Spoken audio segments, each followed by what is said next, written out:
Tortington is a small village in the Arround district of West Sussex, England. It lies between the Arundel to Ford and the Arundel to Chichester roads, 1.6 miles, 2.6 kilometers, southwest of Arundel, where the population taken at the 2011 census was included. Early history: before the Norman conquest of 1066, the farmland of Tortington was tilled by an Anglo-Saxon freeman called Leofwine. By the time William's commissioners visited this part of Sussex just 20 years later to sit in the Shire Court and evaluate property for the Great Domesday Survey, the land was worked by Arnutian, also a freeman but a tenant of Earl Roger de Montgomery, whose loyal service to the Conqueror had been rewarded by the granting of huge tracts of land throughout England. Those lands included manors near Arundel in Sussex. A church was built here sometime after the Domesday Survey and certainly before 1150, when a church was first recorded. By 1290 the church was recorded as a vicarage, the incumbents from this date onwards, with only a few exceptions, being described as vicars. In 1380 the nearby Augustine Priory acquired the benefice and the right to appoint clergy to the parish church, and like the priory, it was dedicated to St. Mary Magdalene. The parish. From these early foundations until the 20th century, the history of the parish is closely linked to those of the church, the priory, the manor and the Earls of Arundel. A complex history of conveyances, grants, gifts and titles caused the land at Tortington to change hands many times, particularly after the dissolution of the monasteries. See the Manor of Tortington below. At some time in its early history it may have had a dual dedication, as the parish, even as late as the 1901 UK census, was sometimes referred to as the parish of St. Thomas, Tortington, and the church similarly dedicated and named. The ancient parish of St. Mary Magdalene, Tortington, was united with those of St. Nicholas's, Arundel and St. Leonard's, South Stoke in 1929, though declared redundant in 1978. Tortington village population, now in the region of 150, has grown largely by the conversion of Tortington House, formerly Tortington Park School and later New England College, to residential dwellings in 2001 when it was renamed Tortington Manor.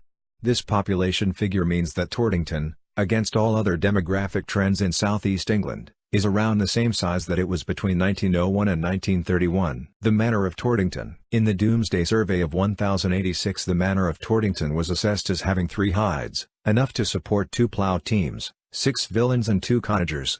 In addition, the manor also had 30 acres of meadow and woodland grazing for 6 hogs. Through the collection of a tithe the church would have had a modest income. As a manor in the Rape of Arundel, an ancient administrative unit of landholding unique to Sussex, Tortington was part of the reward from William the Conqueror to Earl Roger de Montgomery for loyal service. However, Earl Roger's son Robert de Bellême later became embroiled in a dispute with Henry I, who stripped him of his title and lands. Then, around 1105, Henry ennobled William d'Aubigny as first Earl of Arundel and gave him Robert's Sussex lands, including the manor of Tortington. Hugh d'Aubigny, the 5th Earl, died without issue in 1243 and the king allowed the earldom and title to lapse. However, Hugh's sister had married John FitzAlan and the Rape of Arundel now passed to their son, also John FitzAlan. 50 years later his descendant Richard FitzAlan became first Earl of Arundel when Edward I revived the earldom and its title. So began a family association with town and title that continues to this day. Meanwhile, ownership of the Tortington Manor during the d'Aubigny and FitzAlan overlordships in the Rape of Arundel was conveyed first Faramus to Tracy and his descendants, certainly by 1216, and later to William of Bracklesham. He in turn conveyed the manor to Ellis de Cheney around 1295, after which it became known for a time as Tortington Chinese. On Ellis's death in 1327 his son and his widow Joan inherited the land, the latter selling her portion to Eleanor of Lancaster, niece of King Edward I and wife of Richard FitzAlan, now 3rd Earl of Arundel. With the sale to the FitzAlans in 1373 of the last portion of Tortington held independently of Arundel, the manor was once again under the lordship of the Earls of Arundel. However, in 1415 on the death of Thomas FitzAlan, the 5th Earl, Tortington Manor was bequeathed to Holy Trinity Hospital, Arundel, and there it remained until the dissolution of the monasteries in 1536, when once again it became the property of the Crown. However, soon after the sale and redistribution of church lands that followed the dissolution, Tortington once again came into the possession of the FitzAlan family, only to be conveyed soon after to Roger Gradwick, whose descendants held the manor until the end of the 17th century and to whose memory a memorial window remains in the church. In 1706 Tortington Manor came into the possession of William Leaves, whose family remained lords of the manor until they sold it in 1790. With the title came the right to appoint clergy to the parish church, and the Leaves family's close relationship with this office is reflected in several memorial plaques in the church. The domain lands in the Rape of Arundel had been separated from Tortington Manor in 1710, and although the Leaves family retained an interest in each of them, by 1790 the Duke of Norfolk, a descendant of the Fitzalan family, had acquired the manor. His family had first become lords of more than 500 years earlier. The Leaves family eventually sold the domain the land in 1839 to John Smith of Madhurst, and following several further transfers of ownership, in 1879 the Duke of Norfolk added the Tortington land to his Arundel estate. There were by now two principal farms in Tortington, Manor Farm, and Priory Farm, both farmed by the Duke's tenants. Although the Arundel estate retained woodland in Tortington, by the early 20th century those tenants had purchased their respective farms, thus bringing to an end almost 1,000 years of manorial tenure. Since this time the land has been owned and farmed by the Lucking family, while privately owned woodland, which makes up most of the remainder of the ancient parish, is now within the boundary of the South Downs National Park. Tortington Priory. An Augustinian priory was founded at Tortington in the late 12th century on land held by the Norman Abbey of Sees. Half a mile north of St. Mary Magdalene's Church, it has often been said to have been founded to serve the priory, but the church in fact predates the priory by possibly 50 years, although the living of St. Mary Magdalene was by 1389 in the gift of Tortington Priory. The founder of the priory was probably Alicia de Corbett, a widow and daughter of the d'Aubigny family who had once been a mistress of King Henry I. She was also reputedly devoted to Mary Magdalene, and this became the priory's dedication as well as the church. For the black canons who lived there it was a small establishment, not unlike other Augustinian priories founded nearby at Paneum, De Calcito, just to the east of Arundel, and at Hardham, further up the Arun Valley. Occupied by only a prior and 4 or 5 canons at any one time, the priory was gifted the advocate of church livings in Sussex, Dorset, and London, including for a time that of St. Mary Magdalene in Tortington. But successive visitations in the 15th and early 16th centuries reported a house in decay, lacking in books, and whose servants were incompetent and unskilled. It gained a reputation as a house where errant monks were sent who were undeserving of a more prestigious or venerated establishment. The religious house was dissolved soon after 1536, its goods sold off, and the priory sold to Lord Maltravers of Arundel, within whose family it remained until the Catholic Howard family fell out of favour in the late 16th century. After this, though reoccupied for a time and known as Tortington Priory House, the old priory was plundered for building materials for several houses and farm buildings in the vicinity. This included a grand house nearby called Tortington Place, built in the 17th century by Roger Gratwick on the site where Tortington House would eventually be built. What was left of the priory was by the late 18th century in use as a barn, and so it remained until the late 20th century.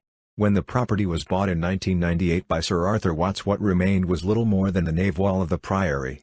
His vision of conserving this and an enclosing wall of a courtyard and incorporating them in a private residence was realized in an award-winning building project carried out in 2001 by Neil Holland Architects of Arundel. The Church of St. Mary Magdalene, Tortington. The nave and chancel of the Church of St. Mary Magdalene, Tortington have been dated to the 1140s, but many alterations have been made to the church subsequently. A South Island chapel were added in the 13th century, only to be demolished sometime between the 16th and 18th centuries. In a major restoration undertaken in 1867, the south aisle was rebuilt, causing the 12th century doorway to be resited for a third time. The south chapel was not rebuilt, an almbry or recess used to house vessels and items for the sacrament being all that remains of the original chapel, this now being visible in the exterior wall.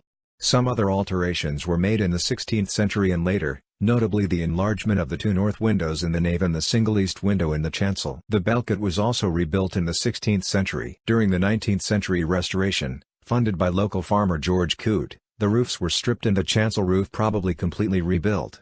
But the rafters and the beams of the nave are of medieval origin.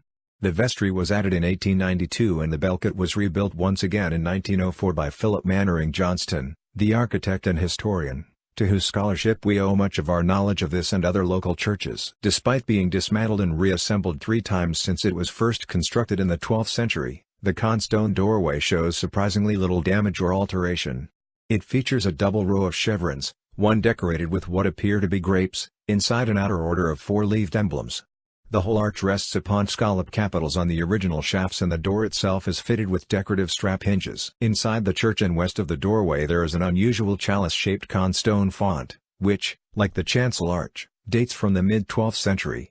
With a cable molding around the rim and an arcade of 12 round arches, it is decorated with alternately inverted foliate emblems. The basin sits on a 19th century plinth. The chancel arch, which also dates from the mid-12th century, is of an unusual design for southeast England. Adorned on the west side by grotesque beakhead carvings, some bird-like, one certainly a rabbit, many topped with feathers, foliage or tentacles, these forms owe more to a Scandinavian or pagan tradition than to a Norman or Christian one. These creatures were originally brightly painted, to inspire awe and wonder, and no doubt fear, in the congregation praying below. The nook shafts of the arch carry capitals decorated with foliage. Not quite perpendicular, there is evidence that the entire arch has been reconstructed to some degree at least once. The keystone bearing the inscription W.F. Leaves 1750 on the east side, and the Leaves family coat of arms on the west side, and indeed the beakhead immediately above this stone, are almost certainly preventative repairs to the arch carried out in the 18th century. There are three notable examples of stained glass in the church, all three being in windows that have been enlarged. The nave windows, one of St. Richard and one of St. Mary Magdalene, were made in 1896 by Charles Emer Kemp. Notice his trademark wheat sheaf in the bottom left-hand corner of the St. Richard window. The east window, featuring the Lamb of God, roundels depicting the four evangelists and other religious and heraldic symbols, has been attributed to Thomas Willman and dated to 1867.